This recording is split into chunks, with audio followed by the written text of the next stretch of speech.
আসসালামু আলাইকুম। Channel I কৃষি সংবাদে আপনাদের সবাইকে আমন্ত্রণ জানাচ্ছি আমি আল আভি জাহান। এখনকার এই সংবাদ আয়োজন একই সঙ্গে চ্যানেল আই এর ইউটিউব চ্যানেলে এবং চ্যানেল আই এর ওটিটি প্ল্যাটফর্ম আই স্ক্রিনে লাইভ স্ট্রিম হচ্ছে। দেশের দক্ষিণাঞ্চল মানেই যেন সারি সারি চিংড়ি ঘের। এই অঞ্চলের লবণাক্ততার কারণে ফসল উৎপাদনের কথা একসময় কল্পনা করা যেত না। এখন সেই লবণাক্ত জমিতেই ফলছে রেড বিট, ফুলকপি ও টমেটো সহ নানা ফসল ও সবজি। ভাগ্য বদলাচ্ছে উপকূলীয় জেলা বাগেরহাটের রামপাল উপজেলার চাষিদের। বাগেরহাট প্রতিনিধির পাঠানো তথ্য ও ভিডিওচিত্র আল মুকসিদের রিপোর্ট। রামপাল উপজেলার বিভিন্ন ইউনিয়নে কৃষকদের প্রশিক্ষণ সহ বিনামূল্যে লবণ সহিষ্ণু সবজির বীজ সহ নানা উপকরণ সরবরাহ করা হচ্ছে। উপজেলার অনাবাদী 750 হেক্টর কৃষি জমিতে এখন চাষ হচ্ছে বিভিন্ন ধরনের সবজি। আমি রেড বিটের চাষ এবছর প্রথমই করেছি প্রকল্প থেকে। তারপর এগুলো খাইতে খুবই ভালো।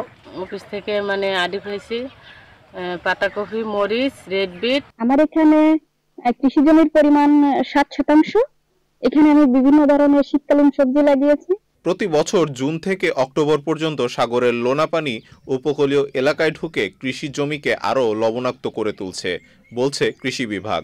লবণাক্ত জমিতে রেড বিট, গাজর, ওলকপি, বাঁধাকপি জাতীয় সবজি উৎপাদন করতেছেন এবং এখানে কৃষকরাও কিন্তু লাভবান আছেন এবং এখানে একটা তাদের মেশিন দিয়েছেন লবণাক্ত পরীক্ষা করা, কোন সময় কোন লবণাক্ততা সেটাই, এবং আমাদের কৃষকরা তারা কিন্তু এটা চাষ করে লাভবান হচ্ছে। বাংলাদেশ মৃত্তিকা সম্পদ ইনস্টিটিউটের সর্বশেষ জরিপ অনুযায়ী বাংলাদেশের দক্ষিণ ও দক্ষিণ পশ্চিমাঞ্চলের 18টি জেলার 93টি উপজেলা লবণাক্ত জমির পরিমাণ প্রায় 10,56,000 হেক্টর, যা গত এক দশকের তুলনায় 23,000 হেক্টর বেড়েছে। আল মুকসিদ, চ্যানেল আই। শরীয়তপুরের গোসাইরহাট উপজেলায় প্রণোদনার আওতায় গত বছর সমন্বয় পদ্ধতিতে বোরো আবাদে লাভবান হওয়ার পর এবার নিজেদের উদ্যোগে 40 একর জমিতে বোরো আবাদ করছেন কৃষক। কৃষি বিভাগ বলছে সমন্বয় পদ্ধতি সম্প্রসারণ করা গেলে ব্যয় সাশ্রয়ের পাশাপাশি অধিক ফলন পাবেন কৃষকরা। শরীয়তপুর থেকে এস এম মজিবুর রহমানের রিপোর্ট। সমন্বয় পদ্ধতিতে বোরো আবাদ গত মৌসুমে লাভবান করেছে চাষিদের। এবার নলমুড়ি ইউনিয়নের ঘাটাখান গ্রামের 45 জন কৃষক সমলয়ে বোরো আবাদ করছেন। 40 একর জমিতে ব্যাবিলন সুপার 3 হাইব্রিড জাতের ও উফসি জাতের বৃধান 74 আবাদ করছেন তারা। এবার নিজস্ব অর্থায়নে আমি এই সমন্বয় করতেছি, যান্ত্রিক প্রযুক্তিতে লাগাইতে পারছি। এতে আমাদের অনেক বদলা খরচ, লেবার খরচ অনেক কম হইতেছে। এই জন্য আমরা অনেক উপকৃত এবং লাভবান। লাইন দিয়ে ধান রোপণ করা যায় মেশিনের সাহায্যে, এতে আমাদের অনেক লেবার সাশ্রয় এবং উৎপাদন বাড়ে। এই 50 একর জমিতে আমরা প্রায় 450 থেকে 500 মণ ধান আমাদের বেশি হয়েছে। তো কৃষকরা লাভবান এবং কৃষকরা খুব খুশি এলাকায়, এবং সামনে এবছর আমরা আমাদের অর্থায়নে আমরা ইনশাআল্লাহ করতেছি, সামনে ভবিষ্যতে এটা চলমান থাকবে ইনশাআল্লাহ। উৎপাদন ব্যয় কমিয়ে ফলন বৃদ্ধির লক্ষ্যে কাজ করে যাচ্ছে কৃষি বিভাগ। এইভাবে যদি আমরা সমন্বয় ভিত্তিক চাষাবাদ কার্যক্রমগুলো বাস্তবায়ন করতে পারি, তাহলে কৃষকের একদিকে যেমন খরচ কমবে, ঠিক অন্যদিকে তারা অধিক পরিমাণে উৎপাদন বাড়ানোর মাধ্যমে তারা আর্থিকভাবেও লাভবান হতে পারবে।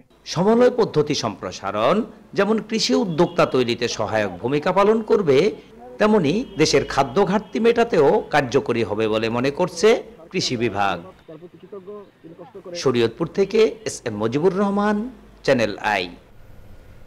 ভোজ্য তেলের চাহিদা মেটাতে রংপুরে বেড়েছে সরিষার আবাদ। রংপুর কৃষি সম্প্রসারণ অধিদপ্তরের তথ্য মতে এবছর জেলার 8 উপজেলায় 25,420 হেক্টর জমিতে বাড়ি, বিনা সহ 7টি জাতের উচ্চ ফলনশীল সরিষা আবাদ হয়েছে।